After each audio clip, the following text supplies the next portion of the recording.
I'm going to be honest with you. When I recorded today's episode, I went in with prejudice. I've been hesitant to broach this topic, partly because I've been afraid of what people might think. As a woman with Christian values, I believe deeply that we are all made perfect in the image of God. I believe that God created us, loves us for exactly who we are, and we were always meant to love ourselves in the image of God. That's why it's been difficult for me to understand the idea of being born in the wrong body, because my God doesn't make mistakes. And yet, the Bible calls me to lead with love and empathy, to love my neighbor, and to listen, especially when I don't understand. I don't want fear to keep me from conversation.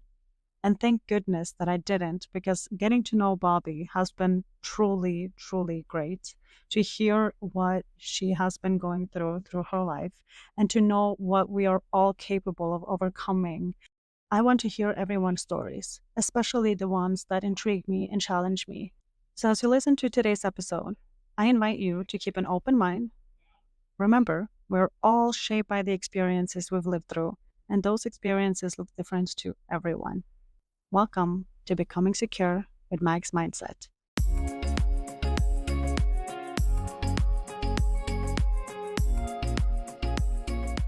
My transition journey, there are so many beautiful moments, so much support, so much kindness. I wasn't all that way and I'm always that way, but women have been so beautiful to me, so welcoming, so supportive.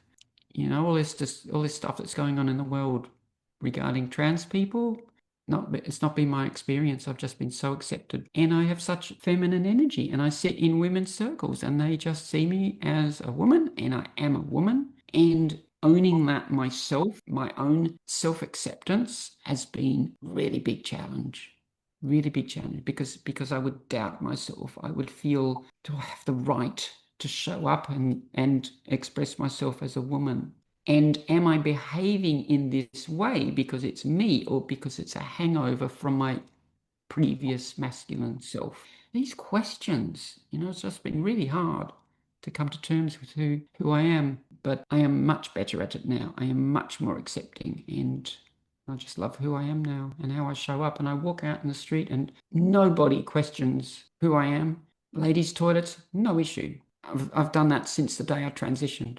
No issue. Even when I didn't look as feminine as I do now, because I've had various surgeries and things, but nobody ever had a problem.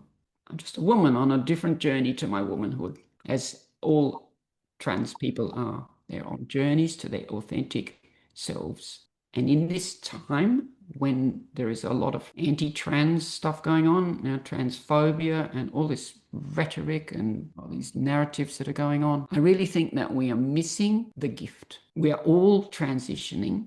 We are all moving from who we were yesterday to who we become tomorrow. We all get to choose whether to let tomorrow happen to us or to create a tomorrow that is intentional. And we are all facing challenges and insecurities and traumas and issues, and suppressing ourselves and our voices, through the programming and conditioning and the stories that we buy into. But trans people, it's like in your face.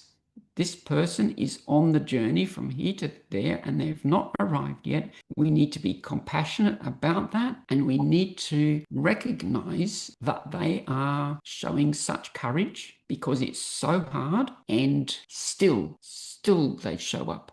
Still they continue on the journey. Still they go out in public knowing that they could be shamed or humiliated or murdered. These things happen. And I think humanity needs that gift.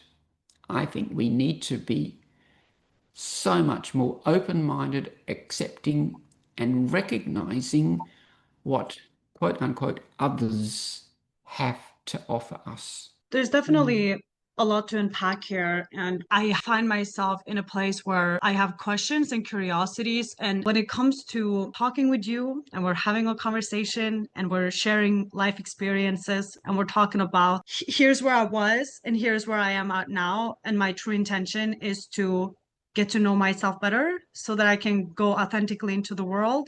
And that is a beautiful mission. And I think when it comes to all of us as individuals, life is hard for all of us. Life is so hard. It's incredibly tough.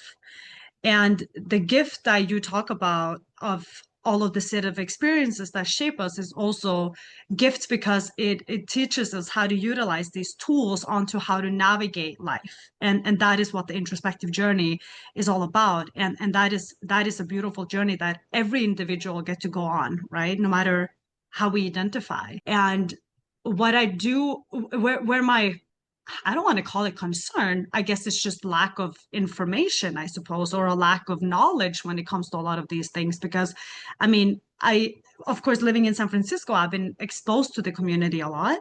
But I can't say that I know a lot of trans people. I don't know a lot of trans people. I don't have a lot of one-on-one experience. So that's also one of the reasons I'm grateful that I get to have this experience.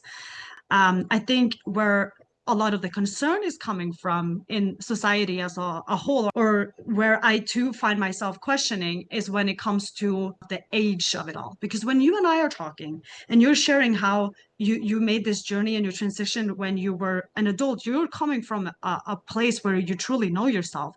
You're coming from a place where you've lived a long life, and therefore when you're making this decision at this day and age, you know that it's the right choice for you.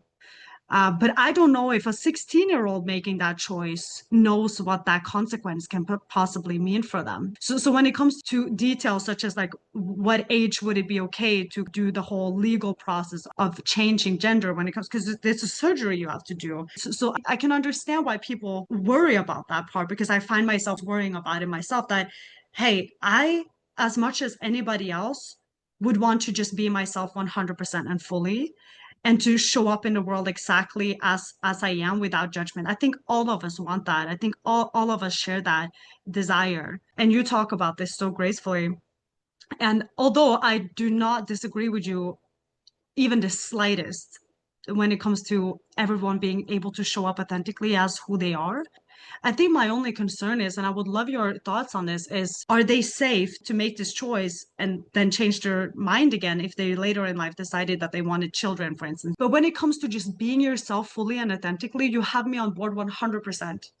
But when it comes to making life altering bodily decisions, I have concerns. And I understand if that other people do too. And I would love your thoughts on that. Okay. There's a lot there.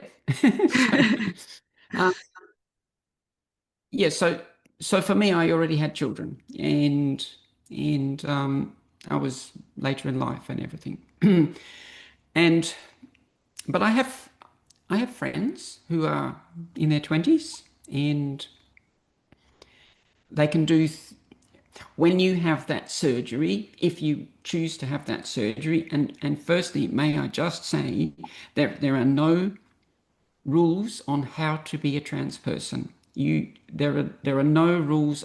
This is about an identity. I am a woman, and I wanted to be as authentic a woman as I absolutely possibly could, and so I have transitioned all of me, and that is my choice. How I dress, how I show up, how I walk, what I wear, all of these things are my version of my womanhood. I didn't have to be this way. I didn't have to have surgery. I don't even have to have hormones. I can still identify, and that would be my choice. Okay. Having said that, when you do have surgery, it is irreversible, and I couldn't go back if I wanted to. So some of my young people, they do things like, put deposits in sperm banks and things like that, and you can do that sort of thing. When you start taking estrogen and anti-androgens, like testosterone blockers and things like that, it changes your capacity to have children. But your question, I have friends who have children I've read a great deal about this and about people's experiences, and very often mothers in particular know that their child is different and is expressing a dissatisfaction with, like when you're 2 or 3 and you wake up and you say to your mummy, and you wake up disappointed because your penis hasn't fallen off during the night, that sort of thing happens. And typically these kinds of views of yourself don't shift. Like if you look at the statistics about regret, trans regret, like of course in the media we will, focus on that sort of thing because it, is like attractive to readers and stuff, but the number of it's like so low. The people who transition and come home to their truth and come home and like we talk about living a lie. It's a strong expression. I lived an unfulfilled life up to now. I feel coherent now. I feel aligned. I feel unleashed, unlocked, uninhibited. If you speak to any trans people and ask about their lives now, generally speaking, like that living that truth, how can that be a problem to anyone else? It's no one's business. This is my body, my life, my choice, and I live it. I am no threat to anyone. On the contrary, I am the staunchest advocate of women's rights and empowerment. And I fight for that and I talk about that. There is stuff happening in your country that is filtering out into the world in terms of making it okay for people to start talking about anti-trans rhetoric. It's such a minority and it's such an easy target to focus on, and people are so uneducated about it and jump to conclusions, like trans women in sport, for example, and the sorts of things that you're expressing, Maggie, about young people. And how can you know at 16 or 14 or 12 or something that and the legislation, like it took away, pending a review, puberty blockers and gender affirming hormones for young people. Like these things are reversible as far as my research is concerned, and what I know about this. This is not surgery, and you can't have that surgery till you're 18 anyway. And so the puberty blockers are about stopping biology, like puberty, kicking in and triggering life-changing changes, like voices and hair and breasts and those sort of secondary sex characteristics. And it gives people time to understand themselves better and make up their minds. Like these mothers who know that their child at 2 or 3 or 5, is showing signs of wanting to present in a different gender. These things, as far as I understand, typically don't change and they are consistent. So what are your thoughts on you mentioned briefly about sports. What are your thoughts around that? Frankly, I think it's a non-issue. I think trans women are women. I don't accept that. Like, look at me, for example. I'm 6 foot tall. I'm taller than my two sisters. I probably wouldn't be this height if I had been a cis woman. However, I am not the tallest of women. Women come in all shapes and sizes, strengths, heights, power, endurance, muscle mass, lung capacity, the whole lot. Cis women have all of these kinds of characteristics. And we get cis women playing against cis women all the time in sport. And some women win and some lose. And that's the nature of competition. This is going to be quite controversial. I read about women who are withdrawing from competitions, like I was fencing that I was reading about. Cis women who are withdrawing from competitions and refusing to compete because their opponent was a trans person. Like, we were talking about giving our power away to someone else. Like, what is the reason? Like you're a cis woman, you fight another woman in fencing, say, and the other woman wins and she's a cis woman, and you say, okay, I lost that, I'll go away, I'll train harder, I'll get better, right? So when this other woman is a trans woman who may have exactly the same physical characteristics, strength, height, speed, and you lose and you say it was because she's trans. I couldn't possibly win.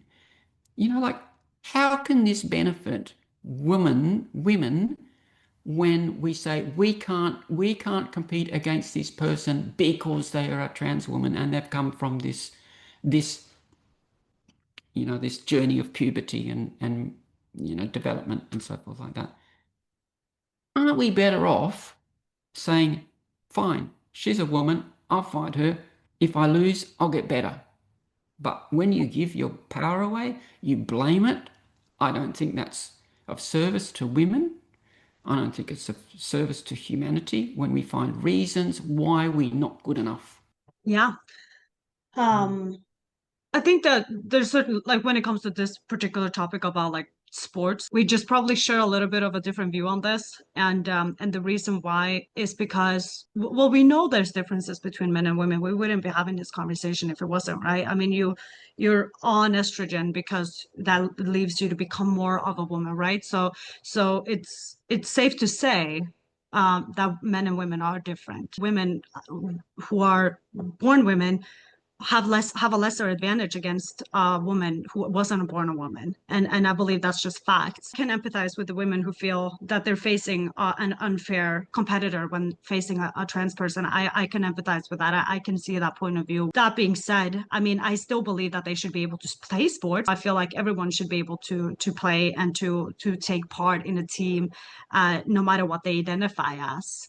But to say that it's a fair competition, that's just wrong in my opinion. We cannot convince the collective, if you know what I mean. But what we can do is create an environment where we make it more inclusive. And I think there's ways around that, but we have a very, very, very long way to go. And I think there's also so many nuances to how to even get there. I don't even know where to begin. And I think that the more we can just get to know people and have these conversations. I took gender intelligence in school because I was living in San Francisco and I'd had uncomfortable experiences where I felt attacked because I didn't know. I didn't want to be in that situation again because I found it to be so uncomfortable. So I was like, oh shoot, I'll take this class on gender intelligence so that I can understand more and be even more informed on like how can we help understand this minority that you're speaking to, because I definitely believe that we should like that all of us should be included in the society as a collective, right? But there's so many nuances to all of it, and it's important to address all of it. And I understand the frustration being that person who just wants to be themselves fully, and then there's all of these barriers as to get there. I completely empathize with that perspective and that frustration, and I also understand that there's questions and concerns that are important to address in navigating the space where gender becomes more fluid, if that makes sense. Wow. Yeah, I didn't mean to like come off strong or anything like that. I just I think it's important to have the conversations. I think because I don't want to not have them because I don't know and because I'm scared, because like there's a part of me too that is like a little bit scared of being misunderstood, or I don't want to come across as transphobic or anything like that, because I don't believe that I am transphobic. I believe that I have a lot of questions and concerns when it comes to the logistics of all of it. And I think I hope that there's room for that as well, without it meaning that I disagree with who you are or I don't would want for you to be who you are. Do you understand what I mean? Is it coming across? Yeah. People quite often don't ask questions because they're afraid of asking the wrong questions. Hmm. In like whether it's the wrong question or not, you can't ask me the wrong question. Like, you ask the question and I will use my own discretion as to whether and how I respond. I don't have to answer your question just because you asked me a question, but when you suppress actually asking the question and it comes from a place of integrity and sincerity and genuine curiousness, there can't be a wrong question in that. And I would rather be asked a quote unquote wrong question than you shut up and didn't ask me any question. how will we learn? How will we navigate misunderstanding if we don't have the dialogue? So I want to honor you with what you're doing with this podcast and helping make the world a closer and kinder place, and Thank you. help us communicate a little bit more with each other and break down these barriers, because the barriers just come from misunderstanding. Like if you read about, like coming back to trans women in sport, if you look at the press and like ask people what their views are, and they will say, of course, men shouldn't play against women, full stop, without any understanding of what that means and the ramifications of it. It's blanket statement kind of thing. And there's no room in there for being curious and open-minded. And so this is what opening the door to another possibility, that the world is not quite as black and white as you think it might be, and Exactly. yeah, so like, oh, for goodness sakes, there are barriers enough for all of us, like not just trans people. There are barriers enough, problems enough, without us making up new ones. What we need is allies. I have some beautiful friends, ladies, who have had weight loss surgery. And for two of these ladies, both of them had lives of being like obese and fat. And, like there are reasons why that's occurred. And they both chose to have weight loss surgery because the diets didn't work and everything. And they had surgery in order to become the woman who they wanted to be, the identity that, if you identify as a slimmer person, not as a fat person, like that is your truth. How is that different to me? How is that different to any trans woman like me who, in becoming her authentic self now, has to go through this pathway? I had to go through these years of the wrong body, the wrong puberty, the wrong, all of that stuff, and then made a decision to become who I was always meant to be. There's one thing that I'm missing here, I feel like, because you're talking about how when you're on this journey of getting closer to who you are and getting to know yourself better and to love yourself for exactly who you are and like stepping into that. I can understand like why surgery is necessary for a life-threatening thing and you need surgery for those reasons, right? But when it comes to like using surgery as a means to look different, and I'm not saying different gender, I'm saying like if you're a woman or you're a man, but you want to like be skinnier, for instance, or if you want to get implants or change your nose or whatever it is, like it almost sounds like to me it goes against what I believe because I would rather have people love them from inside out as opposed to let's fix everything and change things and therefore love ourselves. I don't think that actually gets to the point where we achieve what we're wanting to achieve of loving ourselves for exactly who we are, because then we're not loving ourselves for exactly who we are. We're loving ourselves conditionally based off of how we look. And I'm not drawing the parallels with gender here, just this is more general because that's where I believe the biggest difference is. One thing is like how you identify, like one thing is identifying as a skinny versus a fat person. I don't really know. I mean, working out and getting into the discipline of like losing weight and all of that would have still been ideal over like doing the surgery. Same with like if you have like a crooked nose or whatever it would be, and that's an insecurity. True power comes from loving yourself abundantly, no matter what your nose look like, because you know that your nose isn't what holds value of who you are. True power comes from loving yourself inside out, and people are gonna do what they do, and if they want to change something, all power to you, you know what I mean? But like I still wouldn't want to preach on my podcast about like if you don't feel good about your face, change it in surgery, or like if you don't feel good about your body, change it in surgery. Like that wouldn't sit well with me, you know what I mean?